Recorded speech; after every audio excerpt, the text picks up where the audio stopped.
ಎಲ್ರಿಗೂ ನಮಸ್ಕಾರ. SBK Kannada YouTube ಚಾನಲ್ಗೆ ನಿಮಗೆ ಸ್ವಾಗತ. 20 ಆಗಸ್ಟ್ 2024ರ ಪ್ರಚಲಿತ ವಿದ್ಯಮಾನಗಳನ್ನ ಈ ವಿಡಿಯೋದಲ್ಲಿ ನೋಡ್ತಾ ಹೋಗೋಣ. ಅದಕ್ಕೂ ಮುಂಚೆ ಕಳೆದ 19 ತಿಂಗಳ ನೋಟ್ಸ್ ಏನಾದ್ರು ನೀವು ಪರ್ಚೇಸ್ ಮಾಡೋಂಗಿದ್ರೆ ಇಲ್ಲಿ QR ಕೋಡ್ ಕಾಣ್ತಾ ಇದೆ. ಇಲ್ಲಿ ಕೊಟ್ಟಿರುವಂಥ ಪೇಮೆಂಟ್ ಆಪ್ಷನ್ಗಳನ್ನು ನೋಡ್ಕೋಬಹುದು. ಕಳೆದ ವರ್ಷದ ನೋಟ್ಸು, ಈ ವರ್ಷದ ನೋಟ್ಸು, ಕಂಬೈನ್ ನೋಟ್ಸ್ ಇದೆ. ನಿಮ್ಗೆ ಯಾವುದು ಅನುಕೂಲ ಆಗುತ್ತೋ ಅದನ್ನು ನೀವು ಪೇಮೆಂಟನ್ನು ಮಾಡಿ ಸ್ಕ್ರೀನ್ಶಾಟನ್ನು ಇಮೇಲ್ಗೆ ಕಳಿಸ್ಕೊಡಿ. ಅಲ್ಲಿ ಸಾಫ್ಟ್ ಕಾಪಿನ ನಿಮಗೆ ಕಳಿಸ್ಕೊಡ್ಲಾಗುತ್ತೆ. ಹೆಚ್ಚಿನ ಮಾಹಿತಿಗೆ ಟೆಲಿಗ್ರಾಮಿಗೆ ಜಾಯ್ನ್ ಆಗಿ, ಡಿಸ್ಕ್ರಿಪ್ಷನಲ್ಲಿ ಲಿಂಕ್ ಇದೆ. ವಿಶ್ವ ಛಾಯಾಗ್ರಾಹಕರ ದಿನವನ್ನ ಕೆಳಕಂಡ ಯಾವ ದಿನಾಂಕದಂದು ಆಚರಣೆ ಮಾಡುತ್ತೇವೆ? ಸರಿಯಾದ ಉತ್ತರ ಆಗಸ್ಟ್ 19. ಪ್ರತಿ ವರ್ಷ ಆಗಸ್ಟ್ 19 ವಿಶ್ವ ಛಾಯಾಗ್ರಾಹಕರ ದಿನ ಅಂತ ಆಚರಣೆ ಮಾಡಲಾಗುತ್ತೆ. 1000 ಪದಗಳು ಹೇಳುವ ವಿವರಣೆಯನ್ನ ಒಂದು ಚಿತ್ರ ಹೇಳುತ್ತದೆ ಎಂಬ ಮಾತು ಛಾಯಾಗ್ರಹಣದ ಮಹತ್ವವನ್ನು ತಿಳಿಸುತ್ತದೆ. ಸೊ ಇದರ ಬಗ್ಗೆ ಒಂದಿಷ್ಟು ಹಿನ್ನೆಲೆಯನ್ನು ನೋಡೋಣ.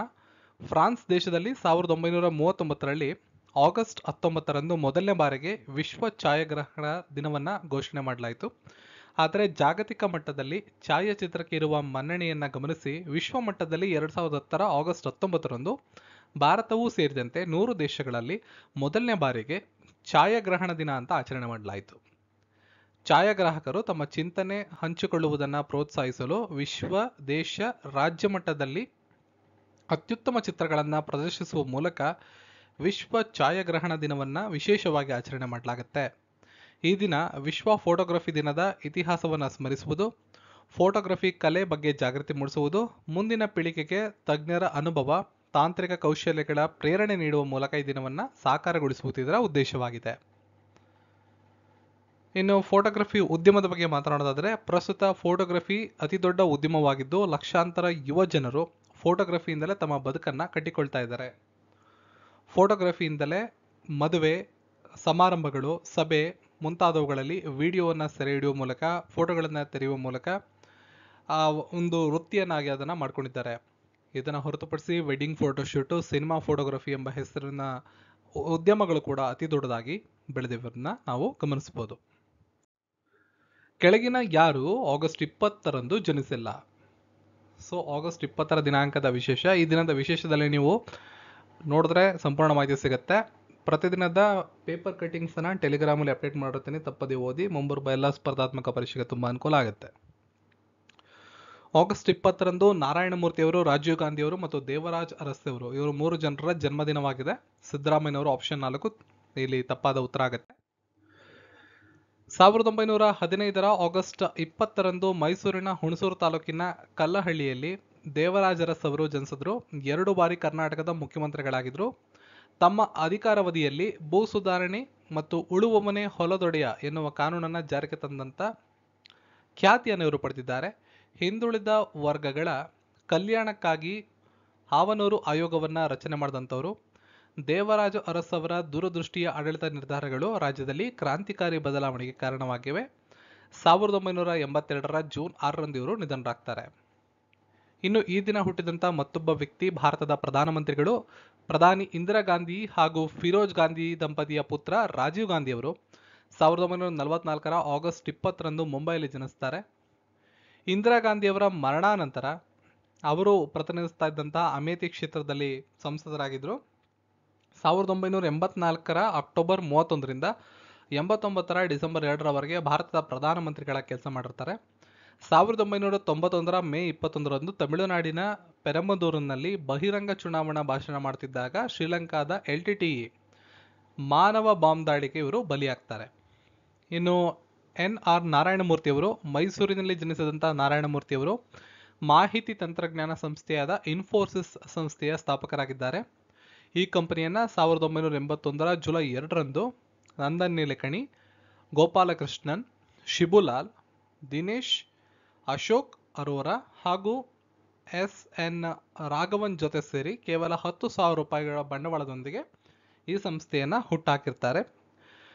2000ನೇ ಇಸ್ವಿಯಲ್ಲಿ ನಾರಾಯಣಮೂರ್ತಿಯವರಿಗೆ ಪದ್ಮಶ್ರೀ ಗೌರವ ಸಿಕ್ಕಿದ್ದು.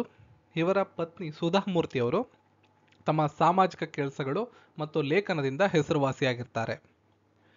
ಇನ್ನು ಆಗಸ್ಟ್ 19ರಂದು ಮತ್ತೊಂದು ವಿಶೇಷವಿತ್ತು. ವರ್ಲ್ಡ್ ಹ್ಯುಮ್ಯಾನಿಟೇರಿಯನ್ ಡೇ, ಮಾನವೀಯ ನೆರವು ದಿನ ಅಂತ. ಪ್ರತಿ ವರ್ಷ ಮಾನವೀಯ ನೆರವುಗಳ ಕಾರ್ಯಕರ್ತರೇನಿರ್ತಾರೆ ಅವರನ್ನ ಗೌರವಿಸುವ ಉದ್ದೇಶದಿಂದ ಆಗಸ್ಟ್ 19ರಂದು ಈ ದಿನವನ್ನು ಆಚರಣೆ ಮಾಡಲಾಗುತ್ತೆ. ವಿಶ್ವಸಂಸ್ಥೆಯ ಪ್ರಧಾನ ಕಚೇರಿ ಮೇಲೆ ನಡೆದ ಬಾಂಬ್ ದಾಳಿಯನ್ನ ಕೂಡ ಇದು ನೆನಪಿಸುತ್ತೆ. ನೆಕ್ಸ್ಟ್, ಇತ್ತೀಚೆಗೆ ಕರಾವಳಿ ಪಡೆಯ ಮಹಾನಿರ್ದೇಶಕರು ಹೃದಯಾಘಾತದಿಂದ ನಿಧನರಾದರು. ಅವರ ಹೆಸರೇನು? ಸರಿಯಾದ ಉತ್ತರ ರಾಕೇಶ್ ಪಾಲ್. ಭಾರತೀಯ ಕರಾವಳಿಯ ಪಡೆಯ ಮಹಾನಿರ್ದೇಶಕರಾದ ರಾಕೇಶ್ ಪಾಲ್ ಅವರು ಚೆನ್ನೈನ ಸರ್ಕಾರಿ ಆಸ್ಪತ್ರೆಯಲ್ಲಿ ಭಾನುವಾರ ಹೃದಯಾಘಾತದಿಂದ ನಿಧನರಾಗಿದ್ದಾರೆ. ಕರಾವಳಿ ಪಡೆಯು ಆಯೋಜಿಸಿದ್ದ ಕಾರ್ಯಕ್ರಮದಲ್ಲಿ ಪಾಲ್ಗೊಳ್ಳಲು ಅವರು ಚೆನ್ನೈಗೆ ಬಂದಿದ್ದರು. ಬೆಳಗ್ಗೆ ಆರೋಗ್ಯದಲ್ಲಿ ಏರುಪೇರು ಕಾಣಿಸಿಕೊಂಡಿದ್ದರಿಂದ ಆಸ್ಪತ್ರೆಗೆ ದಾಖಲಾಗಿದ್ದರು. ಆದರೆ ಚಿಕಿತ್ಸೆ ಫಲಕಾರಿಯಾಗದೆ ರಾಕೇಶ್ ಪಾಲ್ ಅವರು ನಿಧನರಾಗಿದ್ದಾರೆ. ಇವರು 25ನೇ ಮಹಾನಿರ್ದೇಶಕರಾಗಿ ಕರಾವಳಿ ಪಡೆಯ 25ನೇ ಮಹಾನಿರ್ದೇಶಕರಾಗಿ ಕಳೆದ ವರ್ಷ ಜುಲೈ 19ರಂದು ಅಧಿಕಾರವನ್ನ ವಹಿಸಿಕೊಂಡಿದ್ದರು. ಇತ್ತೀಚೆಗೆ ಸುದ್ದಿಯಲ್ಲಿದ್ದ ಪಾರ್ವೋ ವೈರಸ್ 19B ಮೊಟ್ಟ ಮೊದಲನೇ ಬಾರಿಗೆ ಯಾವಾಗ ಪತ್ತೆ ಮಾಡಲಾಯಿತು? ಈ ವೈರಸ್ ಮೊಟ್ಟ ಮೊದಲನೇ ಬಾರಿಗೆ ಪತ್ತೆಯಾಗಿದ್ದು 1975ರಲ್ಲಿ. ಅಮೆರಿಕದ centre for disease control and prevention ಹೆಚ್ಚುತ್ತಿರುವ ಪಾರ್ವೋ ವೈರಸ್ B19 ಪ್ರಕರಣಗಳ ಕುರಿತು ಎಚ್ಚರಿಕೆಯನ್ನು ನೀಡಿದೆ. ಇದೊಂದು ಸಾಂಕ್ರಾಮಿಕ ಸೋಂಕಾಗಿದ್ದು ಮಕ್ಕಳ ಮೇಲೆ ಗಾಢ ಪರಿಣಾಮವನ್ನು ಬೀರುತ್ತೆ. 2024ರಲ್ಲಿ 14 ಯುರೋಪಿಯನ್ ರಾಷ್ಟ್ರಗಳಲ್ಲಿ ಈ ಸೋಂಕು ಪತ್ತೆಯಾಗಿದೆ. ಇದರ ಬಗ್ಗೆ ಒಂದಿಷ್ಟು ಹಿನ್ನೆಲೆಯನ್ನು ನೋಡೋದಾದ್ರೆ, ಪಾರ್ವೋ ವೈರಸ್ B19 ಎನ್ನುವುದು ಒಂದು ವೈರಸ್ನ ಹೆಸರು. ಈ ವೈರಸ್ ಸೋಂಕಿತ ವ್ಯಕ್ತಿಯು ಕೆಮ್ಮಿದಾಗ ಅಥವಾ ಸೀನಿದಾಗ ಗಾಳಿಯ ಮೂಲಕ ಇತರರಿಗೆ ಹರಡುತ್ತೆ. ಇದು ವರ್ಷದಲ್ಲಿ ಹಲವು ಬಾರಿ ನಿರ್ದಿಷ್ಟ ಅವಧಿಗಳಲ್ಲಿ ಕಾಣಿಸಿಕೊಳ್ಳುತ್ತೆ. ಲಕ್ಷಣಗಳು: ಸ್ನಾಯು ನೋವು, ಜ್ವರ, ತಲೆನೋವು, ಸುಸ್ತಾಗೋದು. ಆರಂಭದಲ್ಲಿ ಜ್ವರ ಬರುತ್ತೆ. ಕೆಲವು ದಿನಗಳ ನಂತರ ಮುಖದ ಮೇಲೆ ಕೆಂಪು, ದದ್ದು, ಕೀಲು ನೋವುಗಳು ಮತ್ತು ಊತ ಕಾಣಿಸಿಕೊಳ್ಳುವುದು ಪ್ರಮುಖವಾದ ಲಕ್ಷಣಗಳಾಗಿವೆ. ಇನ್ನು ಚಿಕಿತ್ಸೆ: ಪಾರ್ವೋ ವೈರಸ್ ಗುಣಪಡಿಸಲು ಯಾವುದೇ ನಿರ್ದಿಷ್ಟವಾದ ಔಷಧ ಸದ್ಯಕ್ಕೆ ಲಭ್ಯವಿರೋದಿಲ್ಲ. ಜ್ವರ ಮತ್ತು ನೋವುಗಳನ್ನು ಹೋಗಲಾಡಿಸಲು ಚಿಕಿತ್ಸೆ ನೀಡಬಹುದು ಅಷ್ಟೇ. ಹೆಚ್ಚಿನ ಜನರು ಗಂಭೀರ ಸಮಸ್ಯೆಗಳಿಲ್ಲದೆ ಚೇತರಿಸಿಕೊಳ್ತಾ ಇದ್ದಾರೆ. ಆದರೆ ರಕ್ತಹೀನತೆ, ಈಗಾಗಲೇ ಇತರೆ ಕಾಯಿಲೆಗಳಿಂದ ಬಳಲುತ್ತಿರುವವರಿಗೆ ಈ ಒಂದು ವೈರಸ್ ಅಟ್ಯಾಕ್ ಆದರೆ ಸಮಸ್ಯೆ ಆಗುವ ಸಾಧ್ಯತೆಗಳಿದೆ. ಅದರಲ್ಲೂ ಗರ್ಭಿಣಿಯರು ಬಹಳ ಎಚ್ಚರಿಕೆಯಿಂದಿರಬೇಕು ಅಂತ ಅಲ್ಲಿಯ ಸರ್ಕಾರ ಮಾಹಿತಿಯನ್ನು ಕೊಟ್ಟಿದೆ. ಇನ್ನು ಈ ವೈರಸ್ನ ಇತಿಹಾಸವನ್ನು ನೋಡೋದಾದ್ರೆ 1975ರಲ್ಲಿ ಮೊದಲನೇ ಬಾರಿಗೆ ಈ ವೈರಸ್ ಅನ್ನು ಪತ್ತೆ ಹಚ್ಚಲಾಯಿತು. ಇದು ಮಕ್ಕಳಿಂದ ಮಕ್ಕಳಿಗೆ ಅತಿ ವೇಗವಾಗಿ ಹರಡುವಂತಹ ರೋಗವಾಗಿದ್ದು ಮೂಳೆ ಮತ್ತು ಜೀವಕೋಶಗಳ ಮೇಲೆ ಗಾಢ ಪರಿಣಾಮವನ್ನು ಬೀರುತ್ತೆ. ಇದು ಉಸಿರಾಟಕ್ಕೆ ತೊಂದರೆಯನ್ನು ಉಂಟು ಮಾಡುತ್ತೆ. ರಕ್ತದ ಮೂಲಕ ಹರಡುವ ಸಾಧ್ಯತೆ ಇದೆ. ಕೆಲವೊಮ್ಮೆ ರೋಗದ ಲಕ್ಷಣಗಳೇ ಕಾಣೋದಿಲ್ಲ, ಆದರೂ ಕೂಡ ವೈರಸ್ ತಗುಲಿರುತ್ತೆ. ಇದಿಷ್ಟು ಪಾರ್ವೋ ವೈರಸ್ 19B ಬಗ್ಗೆ ಮಾಹಿತಿ. ಮುಂದಿನ ಪ್ರಶ್ನೆ, ಪ್ರಭಾಕರ್ ಕೋರೆ ಇತ್ತೀಚೆಗೆ ಸುದ್ದಿಯಲ್ಲಿದ್ದರು. ಇವರು ಯಾವ ಕ್ಷೇತ್ರದ ಸಾಧಕರಾಗಿದ್ದಾರೆ? ಸರಿಯಾದ ಉತ್ತರ ಶಿಕ್ಷಣ. ಡಾಕ್ಟರ್ ಫಾಗು ಹಳಹಟ್ಟಿ ಫೌಂಡೇಶನ್ ನೀಡುವ ವಚನ ಪಿತಾಮಹ ಫಾಗು ಹಳಹಟ್ಟಿ ರಾಷ್ಟ್ರೀಯ ಪ್ರಶಸ್ತಿಗೆ ಸಾಹಿತ್ಯ ಕ್ಷೇತ್ರದಿಂದ ಸಾಣೆಹಳ್ಳಿಯ ಪಂಡಿತಾರಾಧ್ಯ ಶಿವಾಚಾರ್ಯ ಸ್ವಾಮೀಜಿ ಮತ್ತು ಶಿಕ್ಷಣ ಕ್ಷೇತ್ರದಿಂದ ಪ್ರಭಾಕರ್ ಕೋರೆ ಹಾಗೂ ಸಮಾಜ ಸೇವೆ ಕ್ಷೇತ್ರದಿಂದ ತೇಜಸ್ವಿನಿ ಅನಂತಕುಮಾರ್ ಅವರನ್ನ ಆಯ್ಕೆ ಮಾಡಲಾಗಿತ್ತು. ಹಾಗಾಗಿ ಪ್ರಭಾಕರ್ ಕೋರೆ ಅವರು ಸುದ್ದಿಯಲ್ಲಿದ್ದರು. ವಚನ ಪಿತಾಮಹ ಫಾಗು ಹಳಹಟ್ಟಿ ಅವರ ಸ್ಮರಣಾರ್ಥ ಈ ಪ್ರಶಸ್ತಿಯನ್ನು ನೀಡಲಾಗುತ್ತೆ. ಸಾಹಿತ್ಯ, ಶಿಕ್ಷಣ, ಸಮಾಜ ಸೇವೆ ಕ್ಷೇತ್ರದಲ್ಲಿ ಸಾಧನೆ ಮಾಡಿದವ್ರಿಗೆ ಈ ಪುರಸ್ಕಾರವನ್ನು ಪ್ರತಿ ವರ್ಷ ಕೊಡಲಾಗುತ್ತೆ. ಅದರಲ್ಲಿ ಸಮಾಜ ಶಿಕ್ಷಣ ಕ್ಷೇತ್ರದಲ್ಲಿ ಸಾಧನೆ ಮಾಡಿದಂತಹ ಪ್ರಭಾಕರ್ ಕೋರೆ ಅವರಿಗೆ ಈ ಪುರಸ್ಕಾರವನ್ನು ಕೊಡಲಾಗಿದೆ. ಮುಂದಿನ ಪ್ರಶ್ನೆ, ಸುಬ್ರೋ ಟೋ ಕಪ್ ಯಾವ ಕ್ರೀಡೆಗೆ ಸಂಬಂಧಪಡುತ್ತೆ? ಪ್ರಶ್ನೆಗೆ ಸರಿಯಾದ ಉತ್ತರ ಫುಟ್ಬಾಲ್. ಸುಬ್ರೋ ಟೋ ಕಪ್ ಅಂತಾರಾಷ್ಟ್ರೀಯ ಫುಟ್ಬಾಲ್ ಪಂದ್ಯಾವಳಿಯ 61ನೇ ಆವೃತ್ತಿ 2 ವರ್ಷಗಳ ನಂತರ ಪ್ರಾರಂಭವಾಗಿದೆ. ದೇಶಾದ್ಯಂತ ಶಾಲೆಗಳಿಗೆ ಇದು ಅತ್ಯಂತ ಪ್ರತಿಷ್ಠಿತ ಫುಟ್ಬಾಲ್ ಪಂದ್ಯಾವಳಿ ಅಂತ ಪರಿಗಣಿಸಲಾಗುತ್ತೆ. ಈ ಪಂದ್ಯಾವಳಿಯನ್ನ ಭಾರತೀಯ ವಾಯುಪಡೆಯೊಂದಿಗೆ ಸುಬ್ರೋ ಟೋ ಮುಖರ್ಜಿ ಸ್ಪೋರ್ಟ್ಸ್ ಎಜುಕೇಷನ್ ಸೊಸೈಟಿ ಆಯೋಜನೆ ಮಾಡುತ್ತೆ.